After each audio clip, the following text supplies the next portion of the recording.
All right. Good morning, everyone, and happy Saturday. I hope you guys have had a blessed day. Today's the 30th of January, 2021. We're looking forward to see what the Lord has in store for us today and for tomorrow. So the Bible tells us that a false balance, and this is Proverbs chapter 11 and verse 1, says a false balance is an abomination unto God, but a just weight is his delight. So I want to talk to you today about a balanced life.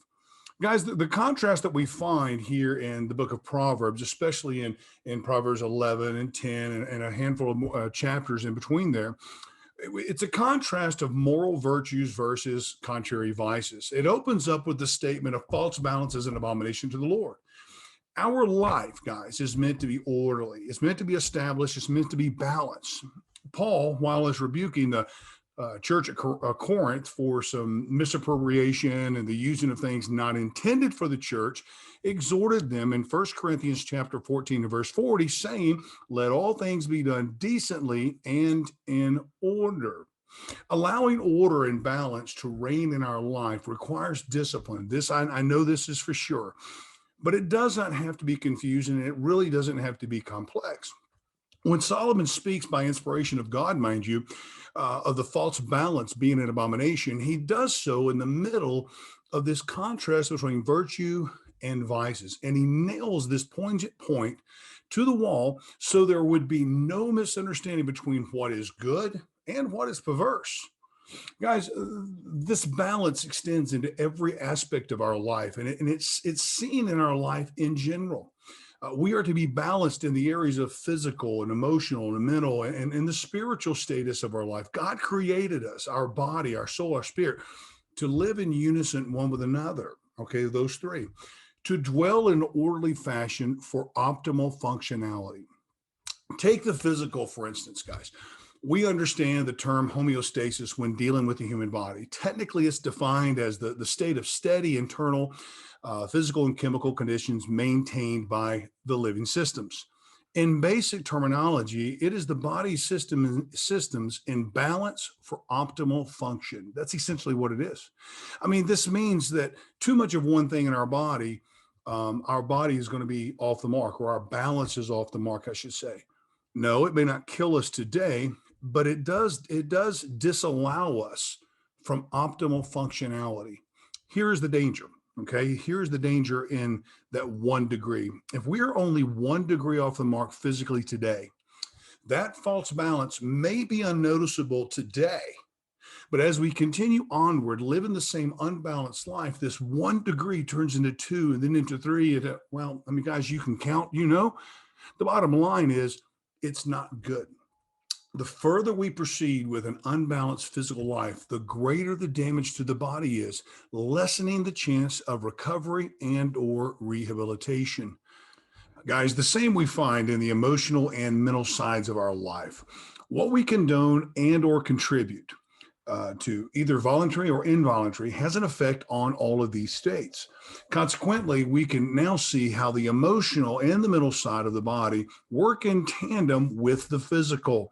When we allow areas of our life to be greatly affected emotionally, again, either by allowing this to happen by way of who or what we put into our life, through condoning things or contributing to things.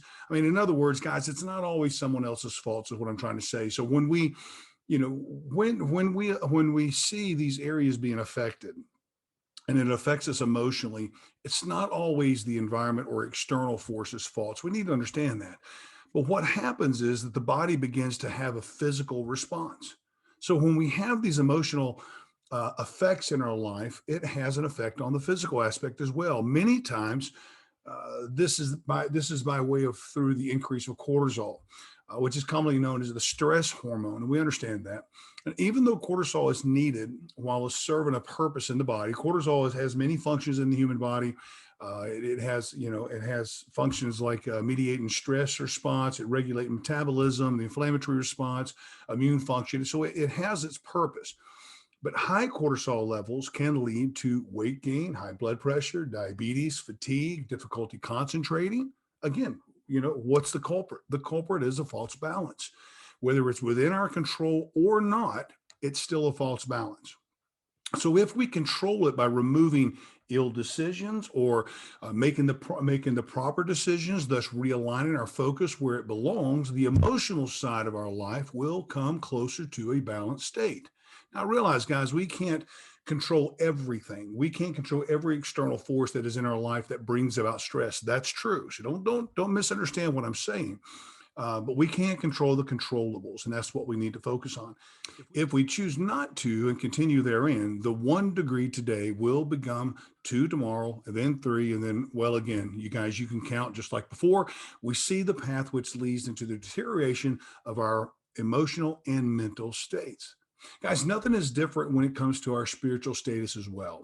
If we are 1 degree off the mark today, spiritually speaking, and what I mean by that is doctrinally, biblically, etc., the further you move along the path of life, the further away from the Lord's will and the Lord himself you become. Guys, geometry does not change. 1 degree today becomes 2 tomorrow, which results in 3 the next day. And again, you can count. We should all be able to see the detriment of being simply 1 degree off the mark when it comes to living a balanced life. What we allow in our life without adding a litany of sins and or shortcomings will be the deciding factor if we have a false balance spiritually or just weights. Okay. Guys, it was common in biblical days. The rest of that verse says that just weights are his delight. A just weight are his delights. It was common in biblical days for dishonest men to have a falsified weights to the balance of scales. Meaning, if you were intended to pay 1 pound of silver for a particular item, what you place on that scale may actually be 1 pound, and you know that it is, but it may only weigh according to the scales. Let me rephrase that.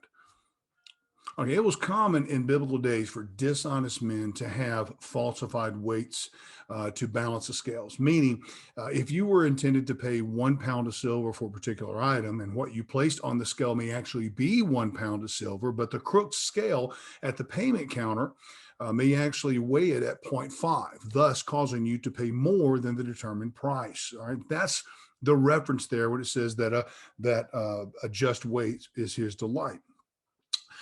So we need to understand that. The comparison here are the just weights being the delight of the Lord, which revolves around honesty and integrity. As a matter of fact, the very point of integrity is mentioned in verse 3 of the chapter. The Bible says the integrity of the upright shall guide them, but the perversiveness of the transgressor shall destroy them. The word integrity deals with innocence. As a matter of fact, the word only shows up 5 times in the Bible, once here in Proverbs, and the rest of them are in the book of Job. And it was Job's integrity that he held fast to before the Lord, despite the outside turmoil which was inflicted upon him. He even says, let me be weighed in even balance, that God may know mine integrity. Again, we are finding the correlation between being weighed in the balances and integrity. A just weight is the Lord's delight versus a false balance, which is an abomination to the Lord. So, beloved, our life needs to reflect a balanced and ordered life, both physically, emotionally, mentally, and spiritually. It testifies of security and stability. It is by way of our bodies functioning optimally in today's world and functioning optimally in the society that we are given, and rightly so. So guys, it is this way that we are established. This is the way that we were created. This is the way that we are to live in an orderly fashion before the Lord and before man. Guys, I hope you have a blessed Saturday. I hope this is a blessing to you. Have yourself a wonderful rest of the weekend.